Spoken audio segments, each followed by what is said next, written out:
Bonjour à toutes et à tous les amis, je suis Gilles Mansillon, je viens parler de spiritualité, bienvenue sur ma chaîne, je vous remercie pour vos dons, je vous remercie pour soutenir la chaîne. Et si vous voulez une consultation privée, vous pouvez m'envoyer un email, je vais discuter de quelques idées, tirer quelques oracles aussi.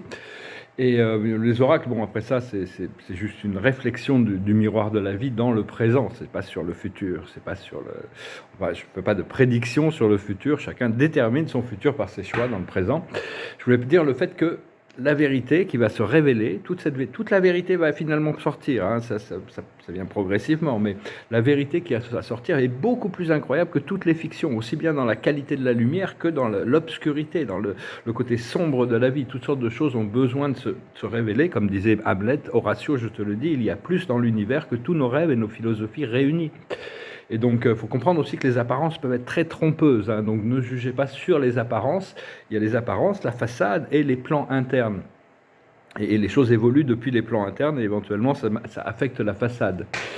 Donc, il y a vraiment un grand nettoyage qui est en train de se faire. Hein. Là, ça va être au niveau des élites, dans le monde du show business, dans le monde de la finance, dans le monde de la politique. Plein de choses vont se révéler. Mais il y a aussi beaucoup d'élites qui sont des gens absolument normaux. Hein. Donc, faut quand même... parce qu'il y en a beaucoup qui se sont trouvés exposés ou prisonniers... dans une sorte de toile d'araignée, hein. Donc Dieu seul sait exactement les intentions, les motivations et comment juger les choses. C'est pas à nous de régler le karma. Laissez la vie s'occuper du karma. Pardonnez, libérez-vous de tout ça. Lâchez prise, évitez les jugements. Et l'idée, c'est d'arriver à être l'état contemplatif. Hein. C'est vraiment d'arriver à l'esprit contemplatif pour pouvoir se laisser le show se dérouler, toujours en apportant quand même de la lumière et de l'amour sur les choses qui touchent notre conscience. Mais c'est important de ne pas rentrer émotionnellement dans toutes ces choses sombres et lourdes. Donc, parce que la neutralité divine, c'est vraiment un signe d'évolution supérieure. Hein. On doit y arriver. Et ne vous jugez pas si vous rentrez dans des choses, des jugements ou des choses comme ça. Parce que prenez conscience, ça permet de rétablir progressivement le tir pour arriver à cette neutralité, ce point zéro de l'ascension.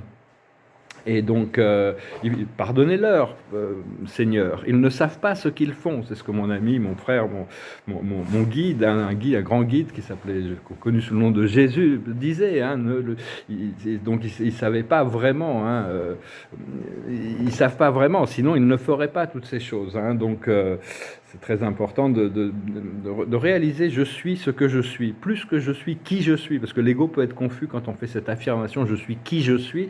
Est-ce que c'est nous dans notre incarnation terrestre? Ce que je suis, c'est la totalité de qui nous sommes. Et donc je voulais aussi parler de l'abnégation. Le fait l'abnégation, c'est la maîtrise des sens. Hein, c'est vraiment très important de pouvoir se passer de certaines choses, de pouvoir faire l'abnégation sur beaucoup de choses pour pouvoir après on pourra en profiter. Mais d'abord de maîtriser nos sens, c'est Emmanuel Kant, le grand philosopheur des Lumières, qui disait la richesse, c'est pas ce que l'on a, mais les choses dans lesquelles on peut être heureux en s'en passant. Hein, donc éventuellement, le flot de l'abondance va venir, mais on doit pouvoir... C'est bon, il peut y avoir le jeûne, il peut y avoir faire des abnégations pour libérer sa conscience. Personnellement, je suis passé ce pouvoir de cette initiation à laquelle je suis passé, ça me crée un pouvoir d'adaptation énorme. Hein, danser avec l'énergie du moment et être suprêmement flexible sur les choses. Plus d'attachement sentimental. Hein, aucun. Parce que bon, j'ai une âme sœur, c'est même pas une âme sœur, mariée, c'est une âme jumelle, mais bon, apparemment, elle n'est pas prête pour cette fusion dans la 5e dimension, parce que éventuellement, on doit se reconnecter avec notre âme jumelle, notre âme sœur ultime. Mais c'est au-delà des apparences du monde physique, c'est dans une dimension de lumière, d'amour et de lumière. Donc, enfin bon, il y a encore du temps pour changer d'avis, on verra comment les choses se passent. Et je voulais finir avec une cotation d'un grand philosophe qui s'appelle Épicure. Il disait « Celui qui peut rire de lui-même ne manquera jamais de sujet pour rigoler ». C'est-à-dire que bon, c'est l'autodérision. Hein. Et vraiment vous conseiller de continuer à... C'est vrai qu'on peut chercher des réponses dans le monde extérieur, sur Internet, avec les uns les autres, mais toutes les réponses, à un moment donné, doivent venir de notre moi supérieur, doivent venir, c'est la méditation, l'habilité à faire le vide, revenir au calme, à la paix intérieure, qui nous permet d'arriver à avoir les réponses les plus significatives. Voilà, j'espère que ce message aura été intéressant pour vous. Je vais tirer quelques oracles. Oh là, on a plein de cartes qui se sont échappées. On va voir les cartes qui se sont échappées. Déjà, on a tourné en rond. C'est-à-dire qu'on tourne en rond jusqu'au moment où où les leçons sont apprises. On a la co-création, on est tous en train de co-créer à travers chacune de nos pensées, de nos émotions, de nos interactions. Et on a les âmes sœurs, hein, c'est-à-dire c'est important de savoir qu'on est quand même, c'était dans le banquet de Platon, c'est un petit livre très amusant où les philosophes se réunissent pour discuter de la nature de l'amour. Au début du livre, je crois que c'est Sophocle qui dit qu'au départ, les êtres humains étaient un tout, mais ils étaient tellement puissants en étant un tout, les dieux les ont séparés en deux, et depuis, chacun cherche son autre moitié. Cela dit, on a aussi cette autre moitié, l'âme et le corps astral, qui doivent se réunir progressivement, et après on attire des compléments dans le monde physique. Alors je vais quand même tirer une carte, c'est les fondations solides. Tout ça, toutes ces connaissances transcendantales nous apportent des fondations solides. Voilà, on va tirer une carte avec la cache pour voir un petit peu cette mémoire, cette akash, tout ça c'est... Parce qu'on a tous notre akash, on a tous notre mémoire, et donc c'est important de ne pas vouloir s'occuper du karma des autres, hein. C'est vraiment, chacun, la vie va nous refléter et nous enseigner exactement ce qu'il faut. C'est pas, même les gens qui vous ont, si des gens vous ont fait beaucoup de mal, pardonnez-leur et lâchez prise. La vie va les enseigner ce qu'ils ont besoin d'apprendre. C'est mettre fin aux guerres et aux batailles. C'est très important de mettre fin aux guerres et aux batailles, de lâcher prise sur cette lutte intérieure. Et à partir de là, on retrouve notre connaissance qu'on avait en Atlantide, sur l'île de Poséida. On avait cette vie incroyable, merveilleuse, connectée au plan supérieur de la 4e dimension, mais pas seulement. Les Atlaras, les prestres scientifiques d'Atlantis, c'était un groupe d'âmes dont on peut faire partie, où on était connectés, maintenait à la fois la connexion dans la 13e dimension, les 12 dimensions de réalité, et sur l'accès vertical, et pouvoir se projeter sur la croix de la matière de manière, dans le temps et l'espace et la matière, de manière intelligente et contrôlée. Donc il y a toute cette mémoire d'Atlantis qui va remonter, hein. Plein de choses vont remonter. La vérité qui va sortir va être beaucoup plus choquante au niveau du sombre que tout ce qu'on peut imaginer, mais beaucoup plus merveilleuse au niveau de la lumière qui va se présenter. Et la carte de la journée, on doit sortir de la survie. On doit sortir de la survie pour recommencer à vivre, à profiter de la vie. On est en train d'expurger toutes ces idées de manque, de pénurie, toutes ces choses-là. Et à partir de là, on va trouver la roue de la fortune, hein. Pour le moment, ils essayent toujours, avec tout leur programme sombre, de nous convaincre de cette pénurie, de nous convaincre de ce manque, de nous convaincre que la Terre est abondante en réalité.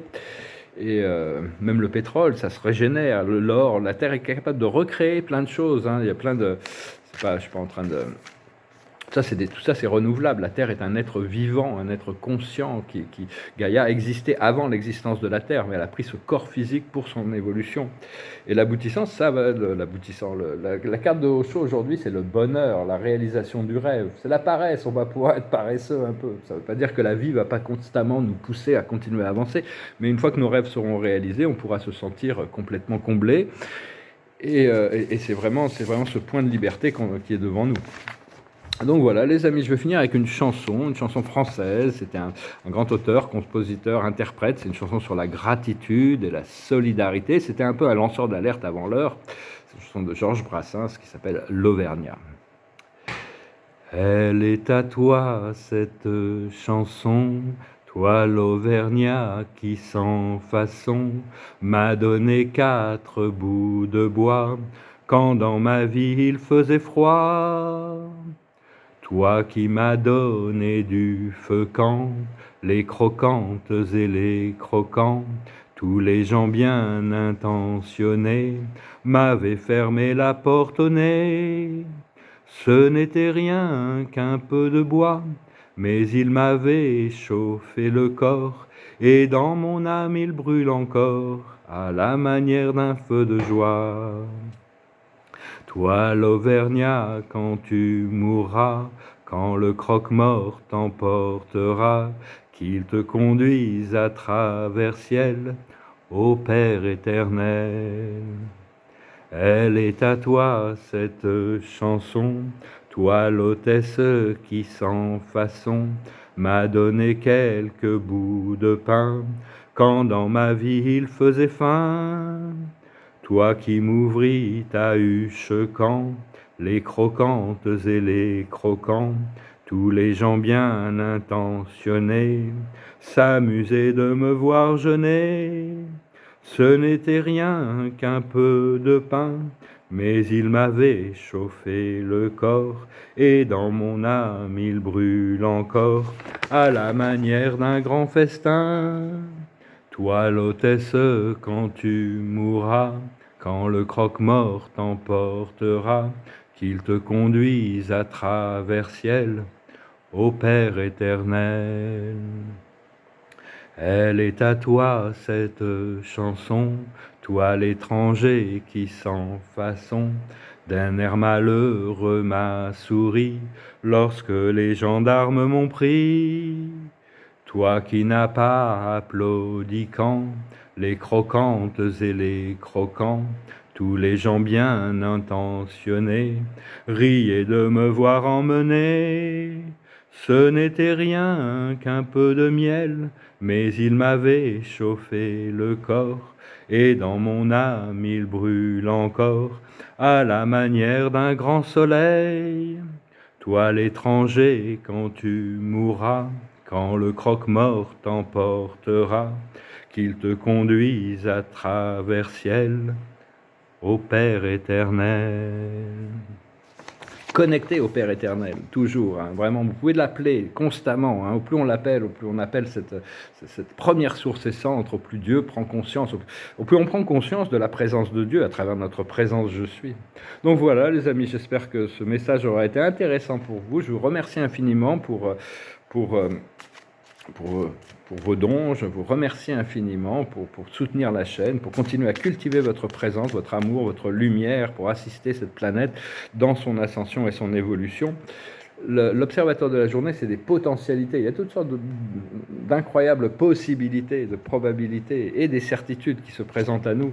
La plus haute sagesse, c'est le jugement. Il y a un jugement qui se détermine petit à petit. La vie s'autodétermine vers la lumière. Donc, on n'a pas besoin. Cela dit, les jugements, c'est pas, on doit discerner et choisir. C'est pas un jugement. C'est le jugement. Le problème, c'est quand il y a une condamnation qui vient de l'ignorance. Quand la condamnation vient de la lucidité, c'est un effort de compassion pour résoudre des situations. Donc, soyez sûr d'avoir la lucidité avant de juger. Ce qu'il faut comprendre, c'est la libération. Ce qu'il faut faire, c'est la détermination. On ne doit pas se laisser le monde 3D nous retarder dans nos progrès. Et l'aboutissant, ça va être l'authenticité. Hein. Comme disait encore Hamlet, ton être véritable soit réel. Et plus tard, il explique que quand on est vrai par rapport à soi-même, on n'est pas faux par rapport aux autres, parce qu'il n'y a qu'une seule vérité. Ben voilà, je vous souhaite une excellente journée, puis je vous dis à bientôt. Salut.